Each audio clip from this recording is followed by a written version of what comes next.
He's trespassing on community property and refusing to leave. He's becoming aggressive. You need to send officers immediately." The voice on the phone was shrill, laced with that particular brand of panicked authority that only a true HOA Karen can muster. The man she was reporting? That was me. The community property she was screeching about? My own driveway, where I was standing next to my very own car.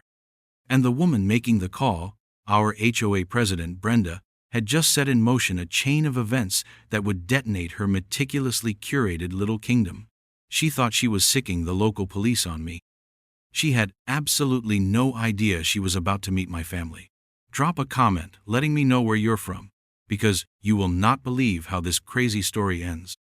It all started, as these suburban sagas so often do, with something utterly trivial. A garden hose. Not a hose left, sprawled across the lawn, mind you.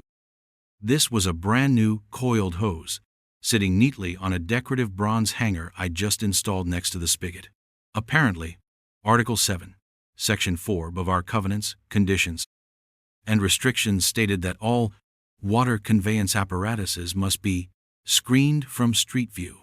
My decorative hanger, which was tucked behind a rather large azalea bush, was allegedly visible if you stood on your tiptoes on my neighbor's lawn and craned your neck at a 27-degree angle.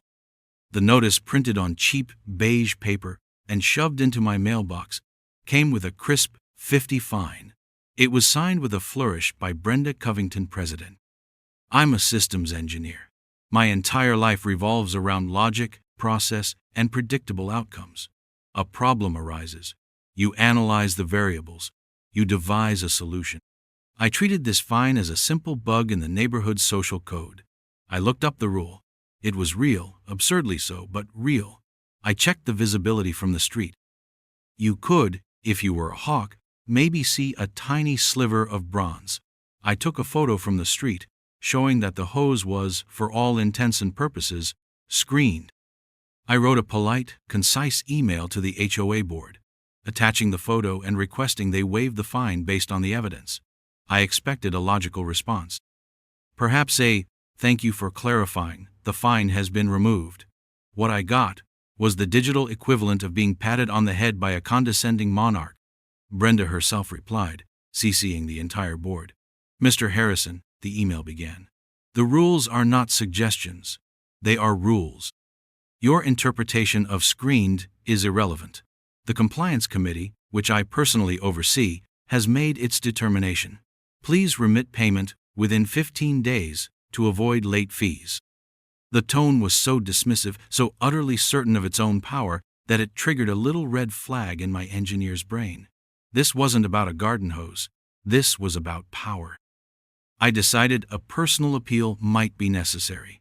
I saw her the next Saturday, holding court by the community pool, decked out in a Lily Pulitzer tennis skirt and oversized sunglasses, her white BMW X5 gleaming in the designated president's parking spot she'd had stenciled on the pavement herself. I approached calmly. "Brenda, excuse me," I started. She looked me up and down as if I were something she'd found on the bottom of her shoe. "I wanted to talk about the fine for the hose hanger." "I really think there's been a misunderstanding." She took a slow sip of her iced tea. "There is no misunderstanding, Mr. Harrison. There is only your non-compliance. Is there anything else?"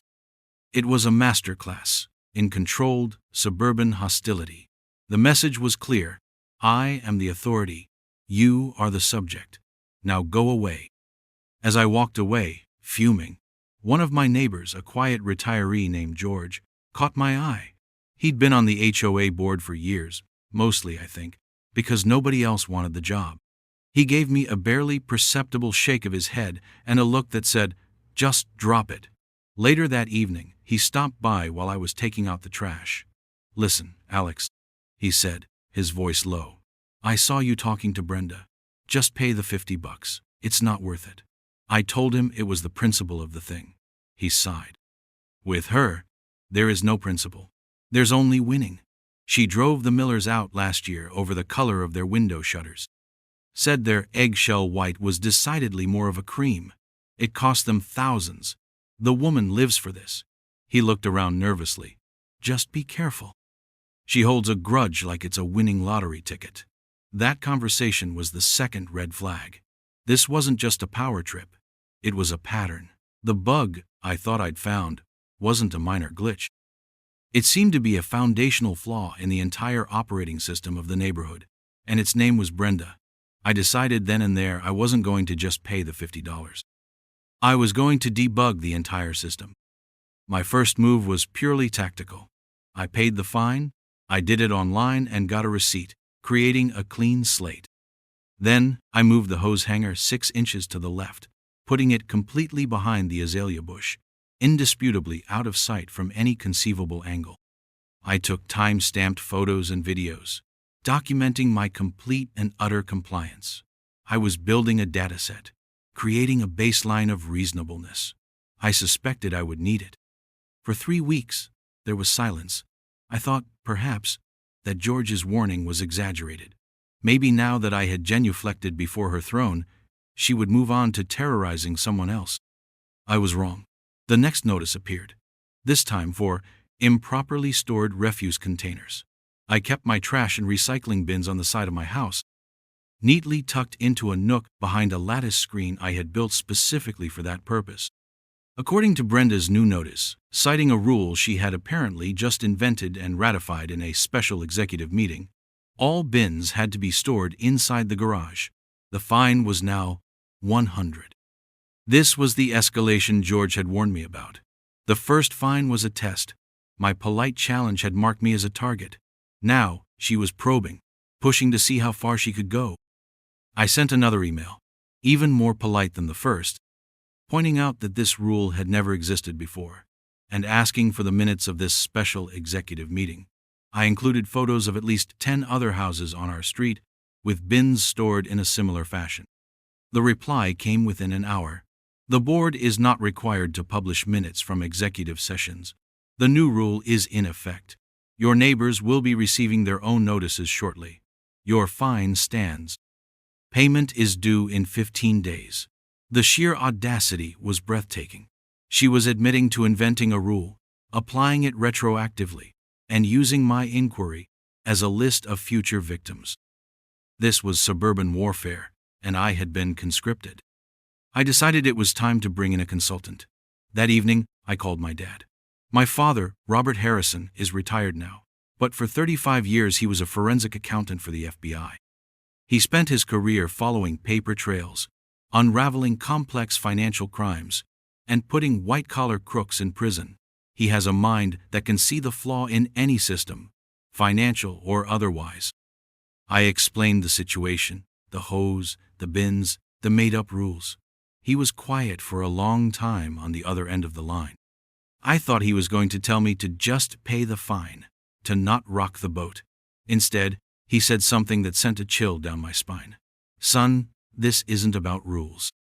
Bullies like this, ones who crave power so much they'll invent laws to wield it, they're almost always hiding something else. The power isn't the end game. It's the shield.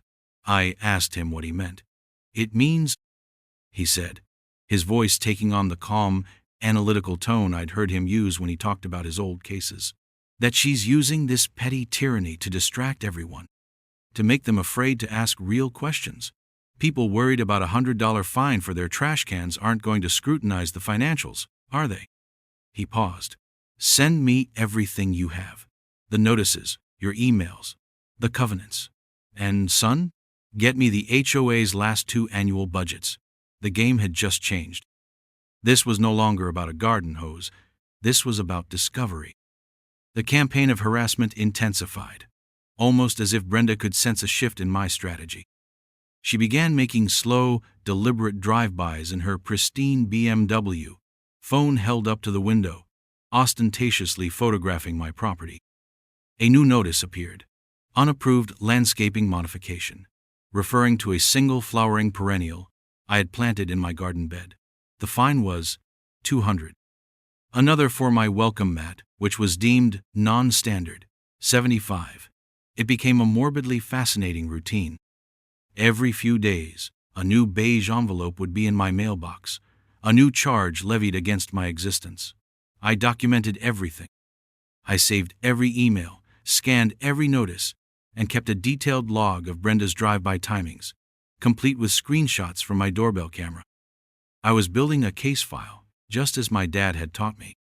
When I received a certified letter from an attorney she had hired at the HOA's expense, I was sure threatening to place a lien on my property if the accumulated fines, now totaling over $800, were not paid immediately.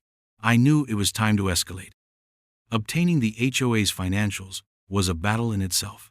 My first official request, submitted via email, as per the HOA's own governing documents, was ignored for 2 weeks. My follow-up was met with a response from Brenda that the financial records are currently under annual review and are not available for inspection. This was, of course, complete nonsense. State law was crystal clear. Any homeowner had the right to inspect financial records with reasonable notice.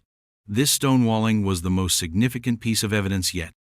It was like a giant flashing sign that said, "You're getting warm." This is when I brought in my second consultant, my cousin Jessica. Jessica is an assistant United States attorney.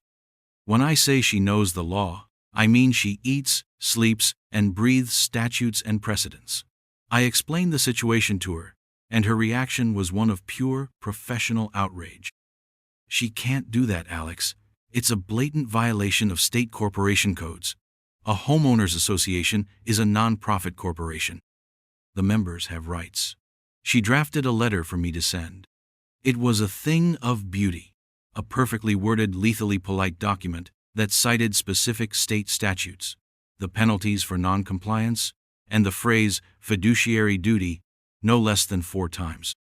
It gave the board 7 calendar days to provide the documents before I would pursue all available legal remedies, including petitioning the court to compel production. I sent it via certified mail to Brenda and every single board member, including George. The documents arrived on day 6 in a large manila envelope dropped on my porch. It was clear Brenda was angry. The budget was a mess, a collection of vague line items and sloppy accounting. Landscaping, 80,000. Pool maintenance, 45,000. Administrative expenses, 32,000. The numbers were huge for a neighborhood our size. My dad got to work.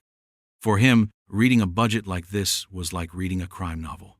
"Look at this, son," he said over the phone an hour later. "This landscaping company, Prestige Green Solutions. The address is a P.O. box. The invoices have no itemization, just a flat monthly fee. Same for the pool company. And this administrative expenses is a slush fund, I guarantee it." He spent the next 2 days making calls and digging through public databases using the skills he'd honed over a lifetime. The results were damning. Prestige Green Solutions wasn't a real company. The P.O. box was registered to Brenda's brother-in-law. The pool maintenance company was owned by the husband of the HOA treasurer. It was a classic embezzlement scheme, hidden in plain sight. They were overcharging the HOA for phantom services and kicking the money back to themselves. The fines, the harassment, the power tripping it was all a smokescreen. A way to intimidate anyone who might get curious enough to look at the books. Just as we were piecing it all together, George, my timid neighbor from the board, appeared at my door after dark. He looked terrified. "Brenda is going nuts," he whispered, refusing to come inside. "She got your letter. At the meeting last night, she called you a criminal trying to bankrupt the association with legal fees." He handed me a folded stack of papers. "These are the original invoices for the landscaping. I made copies before Brenda replaced them with the fake ones for the official record." I looked at the papers. The real invoices were from a legitimate local company and were for less than half the amount Brenda was charging the HOA for Prestige Green Solutions. It was the smoking gun. Forgery, fraud, embezzlement, it was all there. "She's planning something," George said, his eyes wide. "She was on the phone with the HOA's lawyer talking about summary judgments and forcing a sale on your house. She wants to destroy you, Alex. She knows you're getting close." I thanked George, my mind racing. I knew then that Brenda's next move would be desperate. I just didn't realize how stupidly desperate it would be. I told my dad what George had said. His response was chillingly calm. "Good. Let her make a move. Let her overplay her hand, and when she does, we'll be ready. The stage was set. We had the evidence, the witnesses, and a cast of characters who were about to converge in a way Brenda Covington could never have anticipated. We just had to wait for her to light the fuse.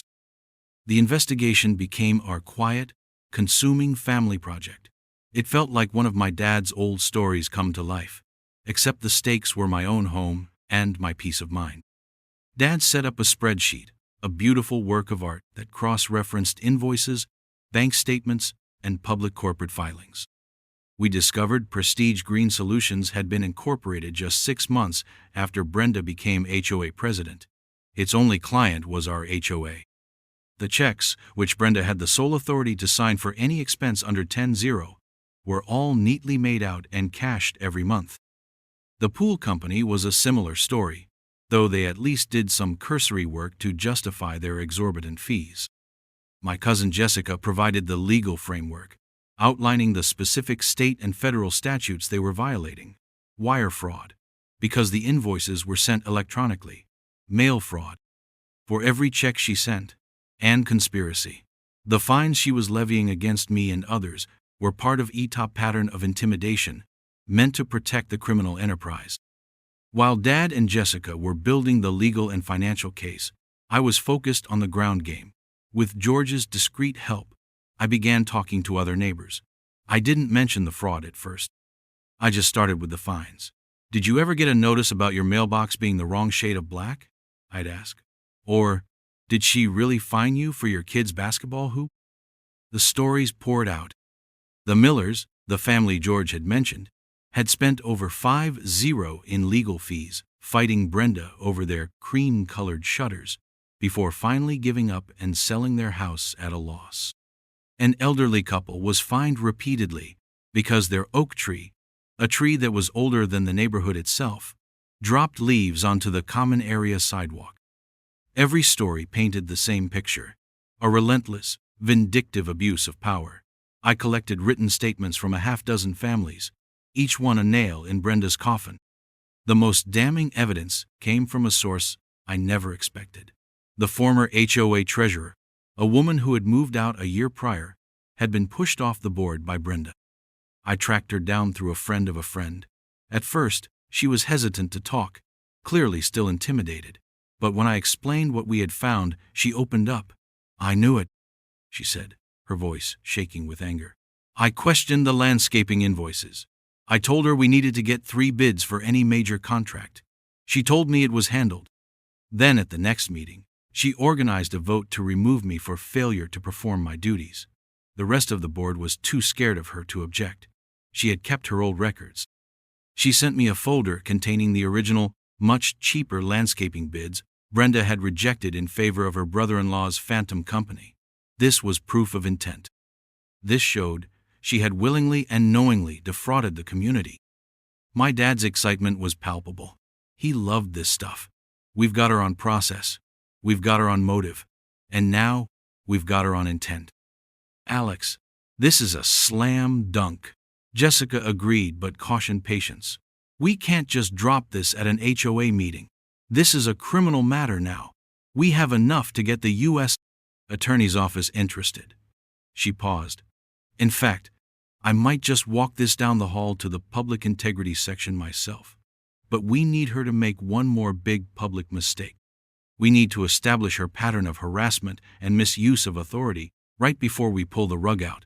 It will eliminate any doubt about her motivations." I knew what she meant. We needed to let Brenda think she was winning. So I stopped responding to her notices.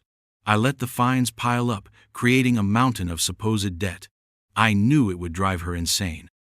Her power was only real if I acknowledged it. By ignoring her, I was rendering her impotent. And for a narcissist like Brenda, that was the greatest injury imaginable. I was intentionally creating the conditions for the final confrontation. I just needed to pick the time and place. And I had a pretty good idea what that would look like. I started parking my car at the very end of my driveway, as close to the sidewalk, the community property line as possible. It was a silent, defiant invitation. And I knew, sooner or later, she would be unable to resist it. It happened on a sunny Saturday afternoon, about a week after we'd solidified our case. I was washing my car, music playing softly from a speaker in the garage. I was performing for an audience of one. Right on cue, the white BMW X5 turned the corner and glided to a stop directly in front of my house. Brenda got out, dressed in a gaudy pink tracksuit, her face a mask of indignation. She left her car running, parked halfway in the bike lane, a perfect symbol of her belief that the rules didn't apply to her. "Mr. Harrison," she barked, marching up to the edge of my driveway. I turned off the hose and gave her a calm, pleasant smile. "Brenda, nice of you to stop by." Her eyes narrowed. "Don't you Brenda me. We have sent you multiple notices. Your fines are now in excess of $2,000. We have placed a lien on your property, and if you do not pay, our next step is foreclosure." She was practically vibrating with self-righteous fury. I leaned against my car, crossing my arms. "I won't be paying those fines, Brenda. They're illegitimate, just like the rules they're based on. In fact, I have a few questions for you about some other financial matters. I've requested an emergency meeting of the homeowners to discuss them." This was the moment. The moment I shifted from defense to offense. I saw a flicker of genuine fear in her eyes before it was replaced by rage. The idea that I, a lowly subject, would dare to question her was more than she could handle. "You have no right," she shrieked. "You are a delinquent homeowner. You are harassing me." I just smiled. "The meeting will be next Tuesday. I'm sure you'll be there to answer questions about Prestige Green Solutions." The name hit her like a physical blow. Her face went pale. She knew. She knew that I knew. Her desperation overrode her last shred of sense. She whipped out her phone, her thumb jabbing at the screen. "That's it. You're on common property. You're threatening a board member. I'm calling the police." And that's when she did it. Loud enough for the whole street to hear, she delivered that now infamous line into her phone. "There's a man trespassing on community property and refusing to leave. He's becoming aggressive. You need to send officers immediately." I didn't move. I just stood there, waiting. This was it, the public mistake Jessica had been waiting for. A few neighbors peeked out their windows, drawn by the commotion. Within 5 minutes, a local police cruiser rolled up. 2 officers got out, looking bored, clearly used to these kinds of petty suburban disputes. "Folks, what's the problem here?" the older officer asked. Brenda launched into a hysterical tirade. "This man is on HOA land. He's refusing to leave. He's been harassing me for weeks. I want him arrested for trespassing." The officer looked at me. "Sir, is this your property?" "It is," I said calmly. "This is my driveway. That's my house. This woman is the president of our HOA, and she's been fining me for things like my garden hose." The officer sighed, the look on his face saying he'd rather be anywhere else. "Ma'am," he said to Brenda, "I can't arrest a man for standing on his own driveway."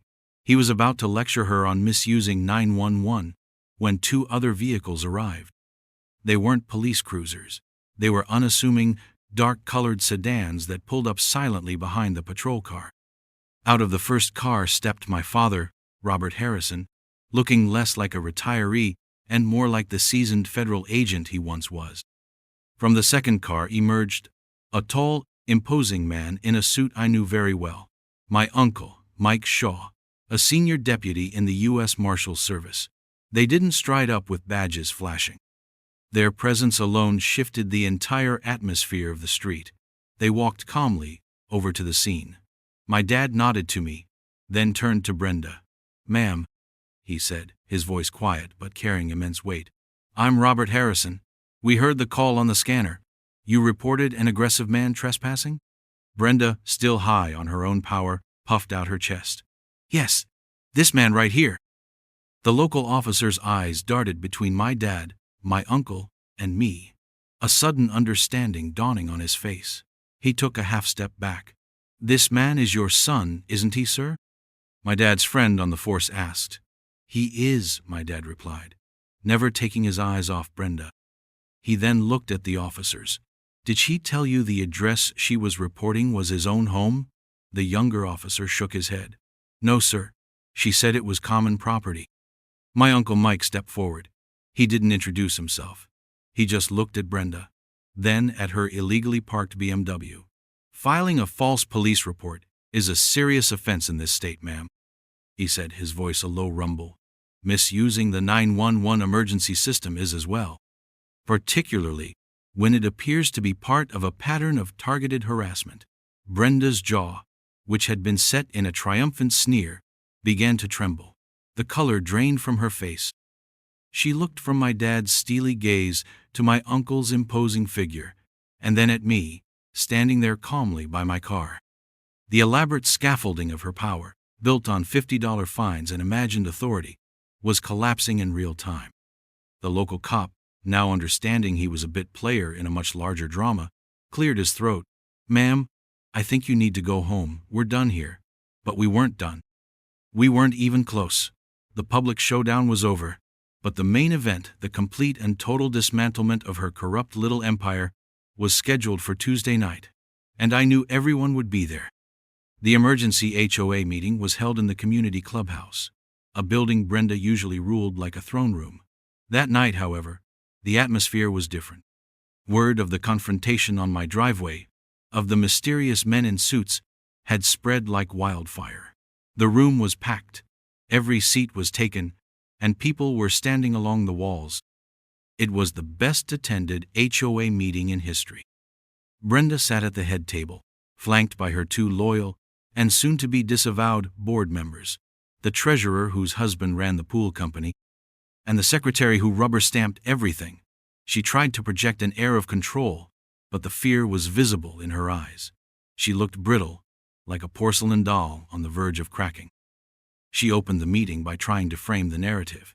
As you know, she began, her voice straining for its usual imperious tone, we are here tonight because one of our homeowners, Mr.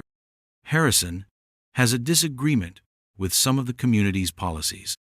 He is engaged in a campaign of slander and has made baseless accusations to avoid his financial obligations. She wasn't just lying, she was building her own gallows. I let her finish. Then, as per the agenda I had formally submitted, it was my turn to speak. I walked to the front of the room with a single, thick manila folder. I had George set up a projector and a screen. Good evening, everyone, I began calmly. I'm Alex Harrison. It's true I have a disagreement with Brenda, but it's not about my garden hose, it's about our money. Your money. I started with the first slide, a picture of my initial 50 fine. It started with this, a petty fine designed to establish authority. Then I put up the next slide. A side-by-side comparison of the real landscaping invoice from the local company and the fraudulent one from Prestige Green Solutions. Gasps rippled through the room. As you can see, the board, under Brenda's direction, has been paying this company, Prestige Green Solutions, more than double the market rate for basic services. I was curious about this company. Next slide. A screenshot of the state's corporate filings. Prestige Green Solutions was incorporated by this man, Philip Coleman. Next slide. A photo of Brenda's family from her own social media page, with a red circle around Philip Coleman. Brenda's brother-in-law. The room erupted. People were yelling, shouting questions. Brenda was ghostly white, gripping the edge of the table. The treasurer looked like she was about to be sick. I continued methodically, relentlessly.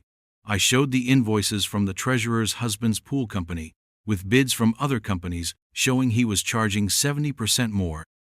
I showed the bank statements, with Brenda's signature on every single check. I presented the sworn, notarized statements from the other families she had harassed and fined into submission. And for the grand finale, I showed the statement from the former treasurer, detailing how Brenda had forced her out for asking questions. When I was done, there was a stunned silence. I looked directly at Brenda. Over the past 3 years, I said, my voice clear and steady, you have embezzled over $120,000 from this community. The fines, the threats, the constant intimidation, it was all a cover for this. You used your power to bully and silence anyone who might look too closely at the books. Then, from the back of the room, a new voice cut through the silence. That is a very serious and I believe, very accurate accusation. My cousin Jessica stood up, holding her own folder. My name is Jessica Cole. I'm an attorney, and I'm here tonight representing a number of concerned homeowners. I've reviewed this evidence, and I can assure you that it is more than sufficient to prove multiple counts of mail fraud, wire fraud, conspiracy, and embezzlement. Brenda finally broke. You can't prove anything, she shrieked. This is all lies. On the contrary, Jessica replied coolly. A full copy of this evidence file was delivered to the Public Integrity Section of the United States Attorney's Office this morning. I believe they will find it very compelling. At that moment, my father, who had been standing quietly at the side of the room, stepped forward and handed Brenda a thick envelope. Covington, he said, his voice devoid of emotion. This is a civil notice. A lawsuit is being filed on behalf of the homeowners of this community to recover the stolen funds, plus damages and legal fees. You will also be hearing from the IRS regarding several years of undeclared income. It was a total, systematic annihilation. The other board members immediately began to stammer, trying to distance themselves, claiming they had no idea what was going on. George stood up. I move for the immediate removal of Brenda Covington as president of this association for gross misconduct and breach of fiduciary duty, he said, his voice now strong and confident. Hands shot up all over the room. It was unanimous.